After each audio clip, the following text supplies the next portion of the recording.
Hey everybody, this is MK Ultra with Time to Red Pill. I put together some clips from Black Pigeon Speaks. Some of these clips are getting erased off the internet, and I wanted to put together a little something uh, for you guys. So enjoy. Should women be allowed to vote?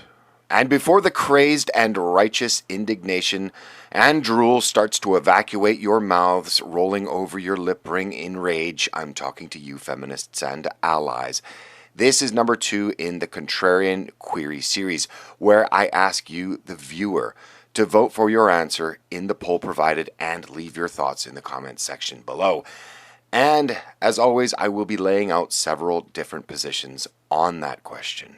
So now, let that settle into your mind. And this question: why should we have universal suffrage for all women, and even all men for that matter? Why is it a right for people that don't pay taxes, own no land or businesses, and have not served their country in any capacity be allowed to vote? How about those that exist intergenerationally on government handouts, which we can see in countries like the US, the UK, Canada, among others? And why should these people have the right to vote? While not having voting rights when it was passed, along with Protestants, people with long ancestry in the US, as well as the bootleggers and organized criminals, women were prone to support national prohibition for social and familial reasons, and was perhaps one of the first issues women became very invested in after the passage of the 19th Amendment. But the addition of women to the voting rolls was just another step in the long process of universal enfranchisement in the United States. Going back a little further, the United States Constitution did not originally define who was eligible to vote, allowing each state to determine their own set of requirements. In the early history of the United States, most states allowed only white male adult property owners to vote. Also, freed slaves could vote in 4 separate states. The reason for this is that they believed that one had to have a stake in the country. Voting is an exercise of power over others, the most extreme form of which is when a nation settles its internal as well as external political conflicts by other means, that being violence.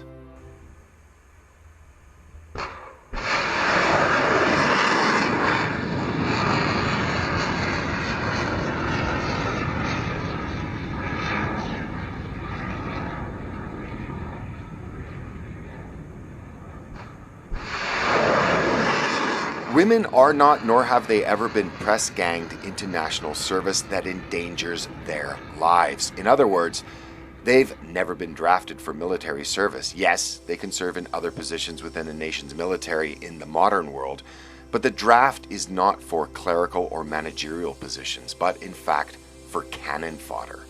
Men throughout history and to this day in many countries, including the United States, are required to sign up for selective service, which is to be collected up en masse as a group and sacrificed from time to time for the diktats of the political class, a political class that derives its power from the ballot box.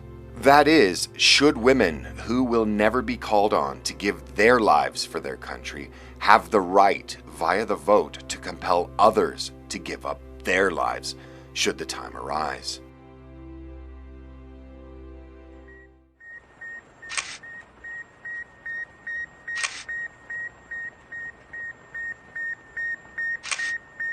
Also, government spending exploded at exactly the moment women's suffrage occurred.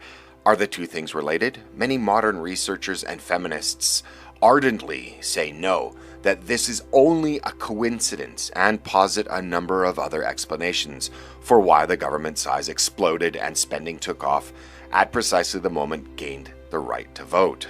It's not like women in general tend to vote for parties that promise ever-increasing entitlements. Oops, no, wait. If you look at this electoral map of the United States, if only women could vote, versus this map, if only men could vote, there's a clear indication that women, throughout the Western world at least, are more than ready and do vote for policies that appropriate money from men and then redistribute it to women in order to insulate them from the possibility of poverty. More to the point, when attempting to triage poor life decisions, especially the choice of partner and who to have children with. When looking at this, is it then any wonder that the rapid rise in fatherless homes coincides with the massive enlargement of government? The last of many possible reasons that women should not vote can be summed up by looking at the theory developed by Simon Baron-Cohen, which I will look at in detail in the near future, and his contention that male brains are biased for the systematic, while the female brain is biased toward the empathetic. In layman's terms, men are better at systematizing and women are better at empathizing. To see this, look no further than the We Can Do This crowd in Europe, made up of mostly women, but also their ironic beard-wearing allies against misogyny, who have given no thought to outcomes that will be faced by all of society as a result of their need for group approval and their desire to publicly signal their virtue as good and empathetic people. Case in point, current year, we have some cold and crying people, so screw borders and laws and shit. These feminine values, empathy, sharing, caring, inclusion, are basically the only buzzwords even used by the political class in the current year. Things like sacrifice, responsibility, duty are all but absent. Should a group of people that are, in general, less prone to reason, logic, and universally known as lacking cool temperaments be allowed to cast votes that will have serious and long-lasting repercussions on society? Now, the opposite view that yes, of course, women should be allowed to vote can generally be articulated as such. We are no longer cavemen. You go, girl. You can do anything a man can do and better. Women work and pay taxes. It's only fair as it is the current year. We have to be equal. Everything must be equal, even if that equality must be enforced. If there are any other reasons that you can think of, please leave them in the comments below. Now, I'm not advocating for either position. This is the contrarian query number 2, and I'm interested in starting a unique dialogue. In fact, the conversation does not need to even be two-dimensional, black and white. There's almost always a third way. In the book, later made into the movie Starship Troopers, voting is described as thus. When you vote, you are exercising political authority. You're using force. And force, my friends, is violence, the supreme authority from which all other authorities are derived. Perhaps using this as a cue, citizenship should be earned rather than just bestowed when one reaches a certain age. Perhaps through merit, perhaps through duty, perhaps through another way. This man, as well as this woman, and ultimately the voters that elected them both, are destroying their respective countries, and they're doing it by predicating their governing style on sympathy, kindness, sharing, and above all, empathy. That is, the quick rush of virtue that one gains from a small act of empathy may feel good for a short period of time, but it can have dire consequences in the long term, and it even clouds one from reason and the larger picture. Or so a new book by Paul Bloom, a psychologist at Yale University, contends. How many times have you heard political leaders, media pundits, and academics proselytize that our values are based on fairness, inclusion, kindness, giving it a fair go, but more than anything, that others need to be empathized with? For example, in the current year, if we need to go to war, we'll do so as we empathize with people that need to be liberated. But are these values that we as individuals, and more to the point, policymakers hold, should they be put at the center of our decision-making processes, especially when looking at long-term effects that those decisions create? Empathy evangelists like Merkel and Trudeau miss how empathetic pull can have all sorts of bad consequences. For example, an entire civilization can focus on the death of a young Kurdish boy, as was the case with the drowning victim Alan Kurdi, and in an orgy of empathy, demand actions that, while giving them the satisfaction of feeling good about themselves in the short term, lead to not only more people drowning, but long-term problems such as those that can be seen across the entire continent of Europe today. An entire civilization can focus all of its attention on one boy drowned at sea, but cannot think of the long-term issues that open borders will create, much less on the concrete and very real issues, such as the increasing acidity of those seas. Empathy clouds decision-making as it focuses only on the here and now without considering the effects that those decisions and actions may create in the future.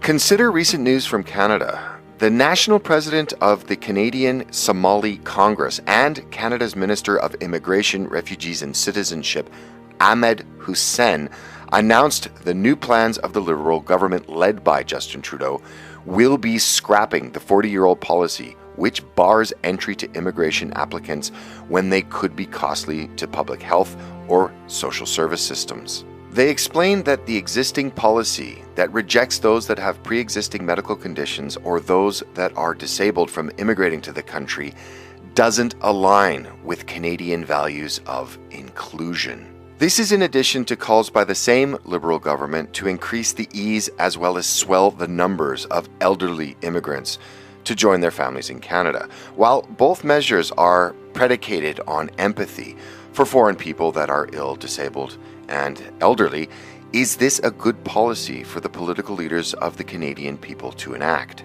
The reason the current policy exists is because those that have pre-existing medical conditions as well as those that are disabled have rightly been judged to be potentially a net drain on social and medical services in the country. With regards to the elderly, they will be entering a welfare state in the twilight of their years, and those years being some of the most expensive in terms of care and medical treatment, and they will be doing this without having contributed anything in their lifetime to the system that they would like to reap the benefits of. Moreover, they will be putting further strain on the social health system and more likely than not swell the already overburdened ethno-cultural long-term care homes that already exist for those that have already arrived and never integrated into the wider society. Does the instant gratification that voters and their political leaders get outweigh the long-term costs, damages to, and overburdening of the social and health systems that these policies bring? Moreover, overt empathy feeds into existing bias, in that, as our civilization becomes ever more fractured, the growing tribalism of identity politics are very much influenced by empathetic bias. According to Bloom, the enthusiasm for empathy is grounded in the idea that, well, if everybody would be more empathetic, everybody would have political views just like me. The left think that, oh, well, if only Republicans would feel more empathy, then they would agree with me about healthcare and foreign aid and gay rights. But this kind of thinking is simply an illusion, as those on the left and the right are almost never arguing on whether or not to empathize. They're arguing over who to empathize with. While the left generally empathize with those they feel are oppressed, minorities, immigrants, the transgender, many on the right empathize with the nation's existing population. Hey, how can we be sending millions of dollars overseas to Africa when we have homeless people in our own country? We got to help our own first. We feel the pain of those in our in-group. Those on the left tend to blame anyone who isn't sensible to the pain of their perceived victim groups as lacking empathy and feeling, and many on the right are perplexed by the emotional nature of the left and their lack of understanding the long-term consequences of their actions, as well as their perceived hatred for those outside their own in-groups. Tales of woe are at the heart of this type of decision-making process. For example, on the left, if you are not for massive inflows of people from backward and poverty-stricken places with very divergent cultures, you're heartless. For those on the right, if you're for the massive inflow of people from backward and poverty-stricken places, you're not only mindless, but heartless toward your fellow citizens that have been and will be victims of the violent crime that many of these people bring.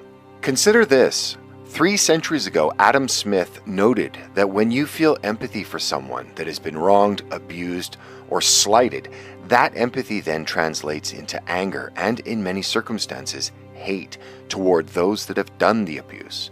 For example, whenever the far left wish to justify their wanton violence and destruction of property, they will usually provide some kind of narrative of individuals from the plethora of new classes of victims that have been oppressed in some way to justify their acts. Sometimes the story's true, sometimes false. A good example of this would be the far left's, as well as Silicon Valley at this point, insistence that freedom of speech and ideas are dangerous to an assorted number of self-proclaimed victim classes, and therefore speech and ideas must be suppressed. This is an example of where empathy really does run amok. But to be clear, none of this is to say that decisions based in empathy cannot result in positive moral consequences, such as randomly giving a few dollars to charity, but reason that is directed by other instincts, including compassion, not empathy, will in most circumstances produce better decisions and, with it, better outcomes. Consider the old proverb, "Give a man a fish and you'll feed him for a day. Teach a man to fish and you'll feed him for a lifetime." Being emotionally gaslit by empathy, our civilization has always chosen the immediate gratification of giving the man a fish. Take sub-Saharan Africa, mired in poverty, bad government, lacking food security, and much of which is dependent upon aid. And the aid, no matter how well-meaning, is contributing to the catastrophically dangerous explosion in population there. What the West should be doing is removing empathy from the core of its decision-making and have compassion for the situation in that part of the world and use reason to look at the bigger picture and how we might be able to actually help in the long term to effect positive change, or teach the man how to fish. Empathy, however well-intentioned, is a poor guide for moral reasoning, and to that end, somebody really needs to sit down with the likes of Justin Trudeau, as well as Angela Merkel, and explain to them that viewing most situations through the lens of empathy will not make them better people, but in fact will most likely lead to the destruction of the countries they have been charged to lead and protect. Women across the Western world bemoan the horrific state of their gender, as well as the subjugation and oppression they must endure at the hands of the diabolical patriarchy, while demanding their right to dress and behave like tarts in slut walks from Toronto to Geneva.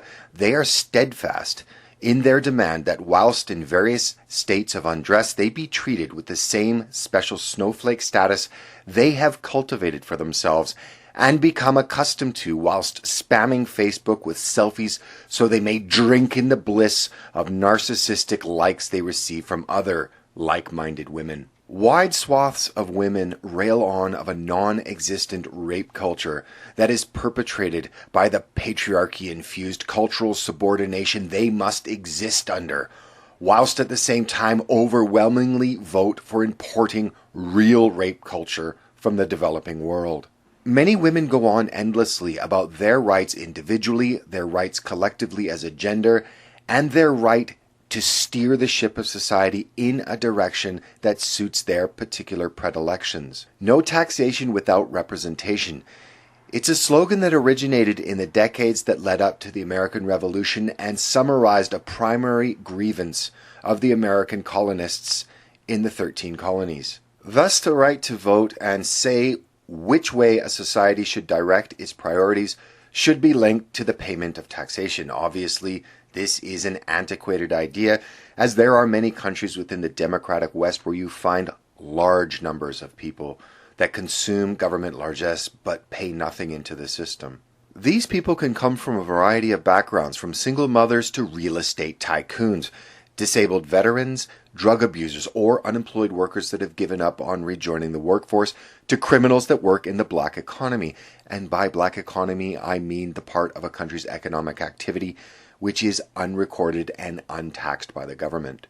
But there is one group of people that systematically and unreservedly parasites upon the public purse.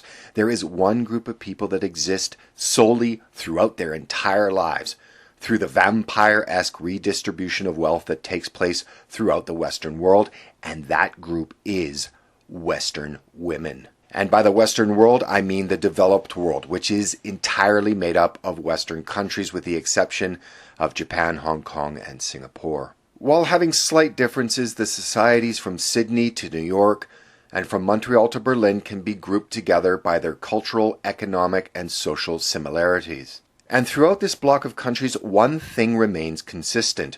Women gain their rights from a government that is totally funded by men and the tax burden they shoulder.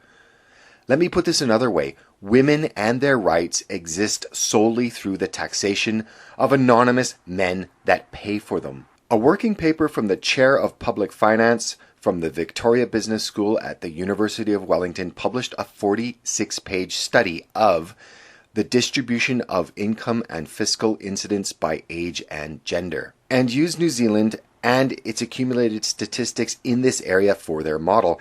And what came out of this study pretty much blows out whatever any feminist has ever said and will ever say with regards to income, taxation, wage gaps, economic oppression, and the patriarchy that is supposedly suppressing them. First of all, in Figure 5, you can see that men are overall taxed more throughout their lives. In Figure 6, you can see that income support for women starts off around the same time that it does for men in childhood. It remains flat, however, through most of men's lives until public pension schemes kick in at around 65 years of age, while women's consumption of income support is much higher than men's between the ages of 15 to 64. For women, this partly reflects their lower workforce participation rate, higher rate of providing for dependents, and increased likelihood of being a sole parent. The male-female difference peaks during the child-rearing ages of 35 to 39 when women receive income support. That is, on average, 4.8 times that of the income support payments to men of the same age. But here is where it becomes clear as to why women, and I've said this in several videos, are overwhelmingly in favor of large government and ever-expanding social programs.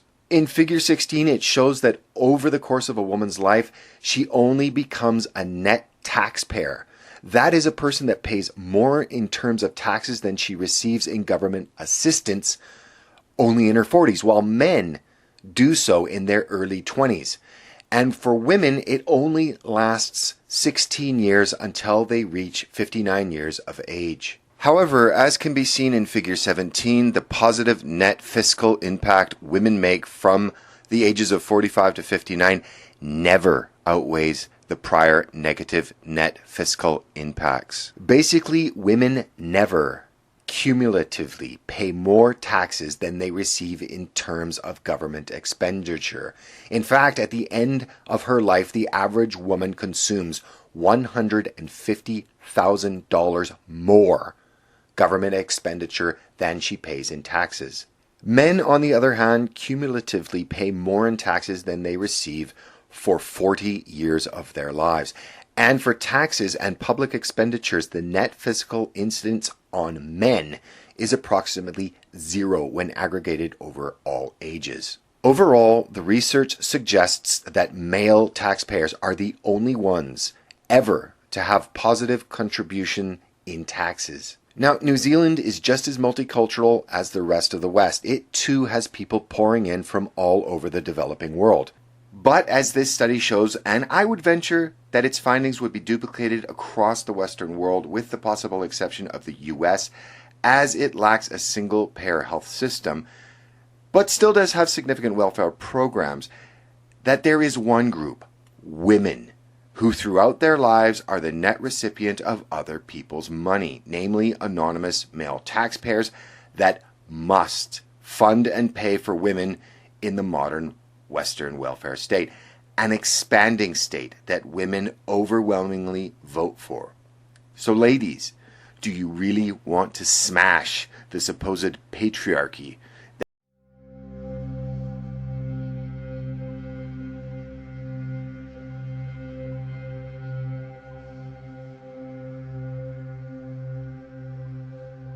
I was recently in South Korea, and while walking with friends in a night district, I was confronted with a hashtag #MeToo feminist march that was piggybacking on the latest in victimhood trends in the US, and the participants, it would seem, sought as much attention as possible as they chose a Saturday night to exclaim their hatred for the patriarchy and demands for a more feminized Korea.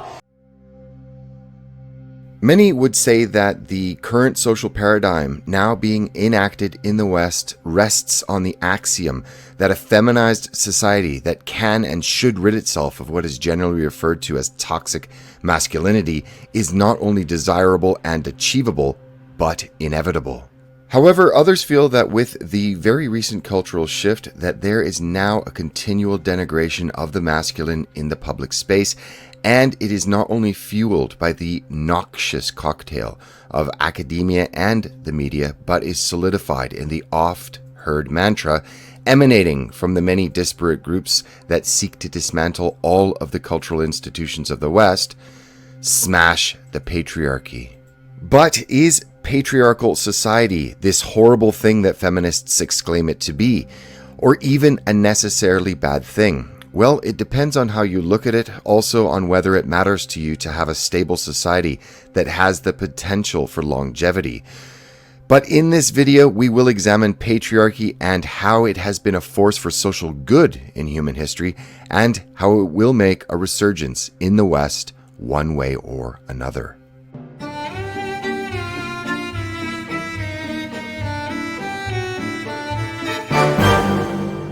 Defining patriarchy in the most simplistic way possible would be a system where males are expendable, females are to be protected, and children are at the center. More broadly, patriarchy is a system where men hold the primary power in society as well as in family life. Men are mostly in control of the political and economic spheres, and they hold the position of leadership within their families. Historically, human civilizations have been created almost exclusively along patriarchal lines for the very simple reason that it works. Conversely, most matriarchal and egalitarian systems were tribal at best.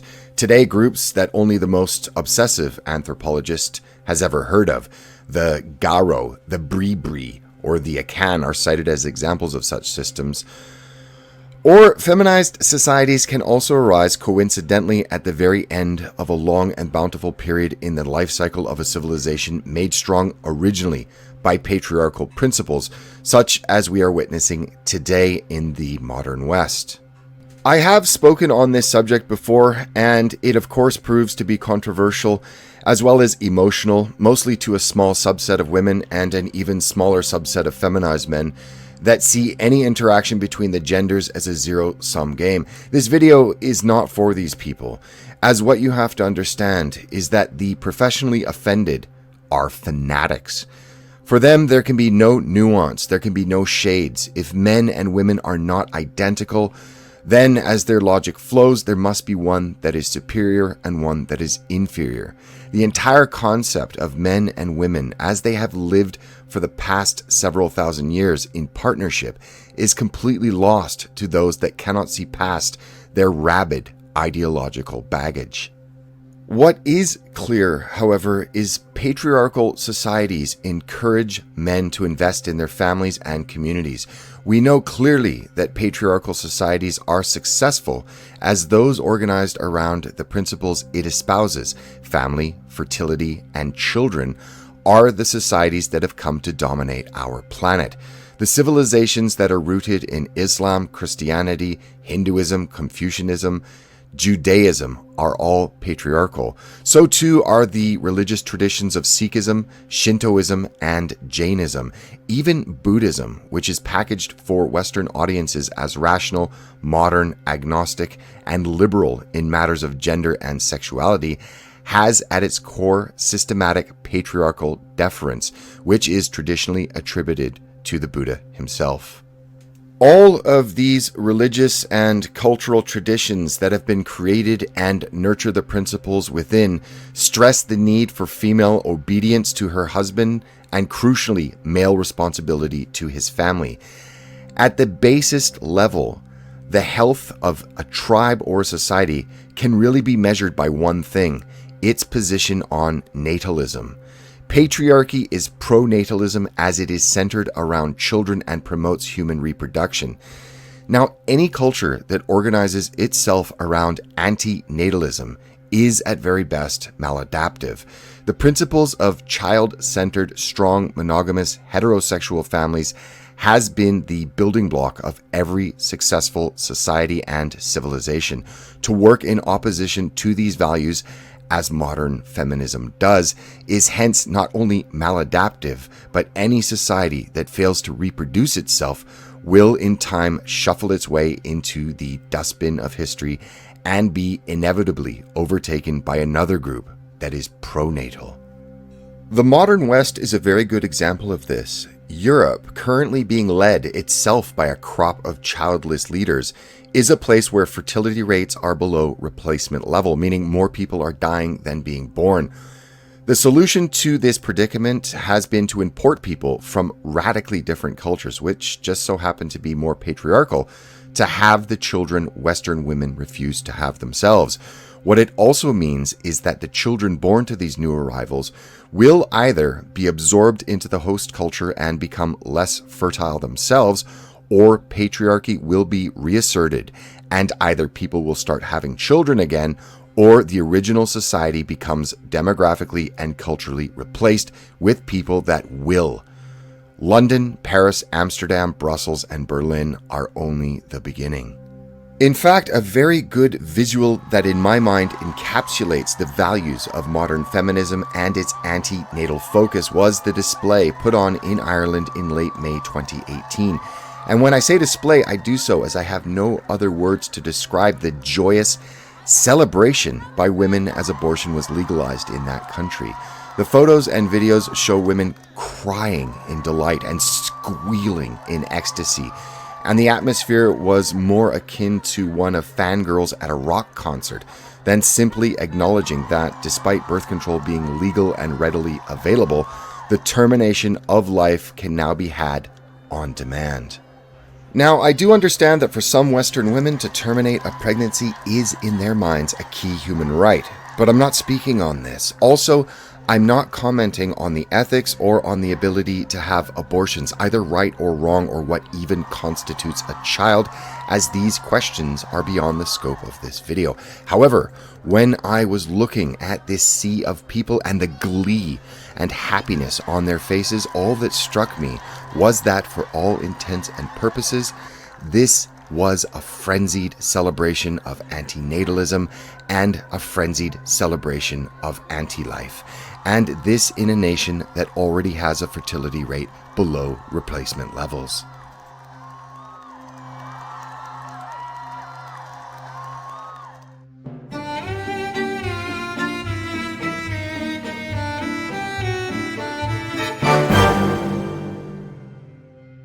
The current push of those that rail against the historical nature of Western civilization as patriarchal advocate for women to abdicate motherhood in favor of career and encourage women to express themselves in sexual ways that mimic men's instinctive reproduction strategies, and then hold slut walks to display their pride at being promiscuous, even though studies have suggested that the more sexual partners a woman has, the more difficult it is for her to create stable relationships later in life. Moreover, there are real and concrete reasons why patriarchal societies have attempted to limit and restrict promiscuity. Historically, without a judicial system that favors women in family law with regards to disposable marriages, a welfare state that can act as a surrogate husband and provider, and of course, the now beloved, celebrated, and cherished ability to terminate pregnancies on demand, promiscuous sex could potentially be catastrophic for women. It was the woman that, minus a husband and provider, that would bear all of the costs of a pregnancy, physically, psychologically, financially, and socially, and none of them to her favor. This is why mate selection was so critical for women and her children's survival. And either way, the currently celebrated emancipation of women from motherhood and matrimony for a life of promiscuity backed up by the courts, funded by the government, and medically assisted via abortion creates a whole host of other problems at the societal level. And to be clear, this does not mean that women or the feminine are to be equated to the values of feminism and antinatalism, but is in fact the value system propounded by those that protest against the gender and sexual constraints placed on a patriarchal society. It's also of note that in the past several decades, many of the women who have embraced feminism have been later in life cratered, disaffected, childless, and alone, owing to their unused wombs. Moreover, since the 1970s, when women were first convinced that career was a better life path than being a mother, well, report after report on the well-being, happiness, and feeling of satisfaction in Europe and North American women has plummeted. Perhaps this is why fewer and fewer women openly identify themselves as feminists.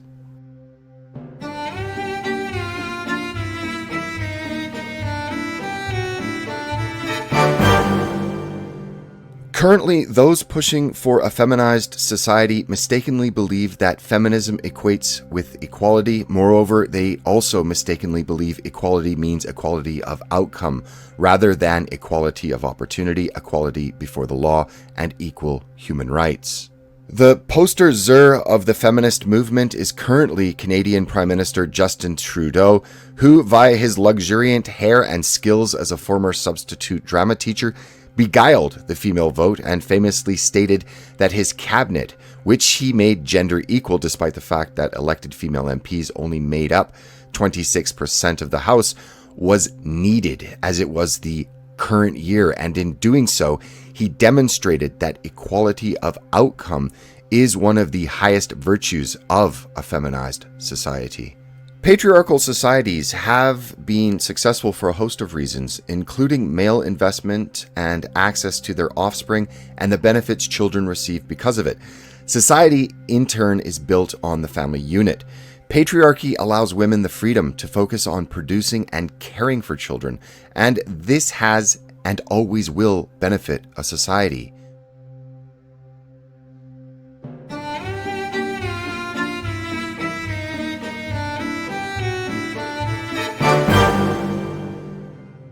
Men are more likely to invest in a society that gives them benefits and a direct role of power, as patriarchy does, than they are to invest in a society that marginalizes them and takes away their power. Think on the current Western and Western-only MGTOW phenomenon as evidence. Young men going their own way in their legion are dropping out of society. While there are many reasons for it, central is the rise of feminism and the disincentives that it presents to men.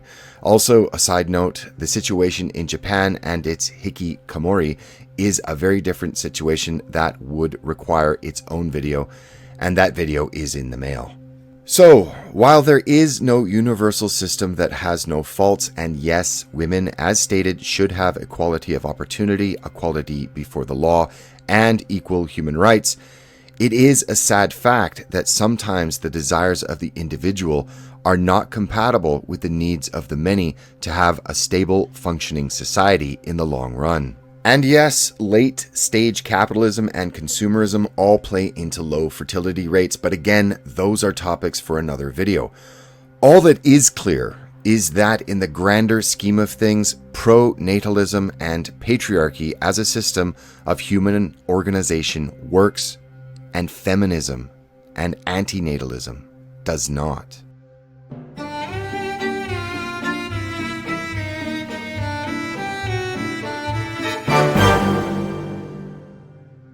Now, I'm not saying that a new kind of social organization cannot be found, but thus far patriarchy seems to be the only one that is capable of creating high civilization. Perhaps a middle ground is needed. Some ideas I'll throw out is, of course, that women should continue to have the educational attainment that they already enjoy and stress on women having a choice in the direction her life takes, but perhaps social shifts that celebrate motherhood, especially in the most fertile years of a woman's life cycle, while discouraging the now celebrated extreme promiscuity exemplified by farcical protest movements like slut walks. Also, the ability of women to reintegrate into the workforce in her post-child-rearing years with ease. while the imbalances in family law being placed on a more even keel, as well as the elimination of government support and handouts for women that make poor choices with their lives, as well as ending abortion as a tool of further reckless sexual behavior or as a family planning option, and only to be used in the most extreme cases of rape, incest, or when danger is imminent to the mother's life. I'm only spitballing here. Please feel free to add your own ideas in the comment section below. Because either way, the extreme antenatal experiment currently underway in the West, which is only a few decades old, will not last forever. Perhaps another half century at most, and a patriarchal order will return one way or another. The problem for our daughters and granddaughters is they might not face the benign pre-1970s Western character of patriarchy, but something altogether different that is more extreme, more restrictive, and profoundly more misogynistic. Only time will tell. Tick-tock, tick-tock.